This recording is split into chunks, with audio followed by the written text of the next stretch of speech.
সেমিস্টারের সব বই তোকে আজকেই কিনে ফেলতে হবে। বললাম দুটো দিন দাঁড়া। এটা কি কিনেছিস ভেতরে? বার কর বার কর। আঠা? তো কমন সেন্স নেই না, এরকম আঠা কিনে ঘরে রেখে দিবি, বাচ্চা কাচ্চারা কোথায় মুখে দিয়ে দেবে। আরে এসবের থেকে একটা ডেনড্রাইট কিনতে পারতিস। আরে টানা তো যাবে। বাড়িতে সব রান্নাতে এক গাদা চিনি, তাও আমি বারণ করি যে চিনি খাওয়া শরীরের জন্য ভালো না, এত চিনি দিও না, তাও সবেতে এক গাদা। তোদের বাড়িতে কি অবস্থা? আমাদের বাড়িতে চিনি ভাই। ভাই একটা উপায় বলে দিচ্ছি ভাই, চিনি খাওয়া বন্ধ করে দে, দিয়ে আমাদের সন্ধ্যাবেলা ব্রাউন সুগার নে ভাই, ফুল মজা।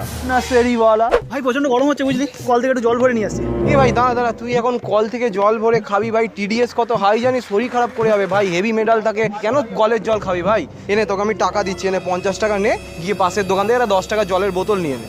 বাকি টাকাটা কি করবো? ওই তো পাশের ঠেক থেকে একটা বাংলা নিয়ে নে। এই বোকা, দাঁড়া তাহলে এক কাপ চা খেয়ে আসি আমি। আরে ভাই তুই দিনে ক কাপ চা খাস? আরে চিনি থাকে এক গাদা, আবার বেশি চা খেলে রাতে ঘুমের সমস্যা হয় ভাই। আচ্ছা ঠিক আছে, যা দুজনের জন্য নিয়ে চলে যা। 2 কাপ চাই তো শুধু। আচ্ছা সাথে সিগারেটটা কি আনবে তোর বাবা? আবে শুয়া।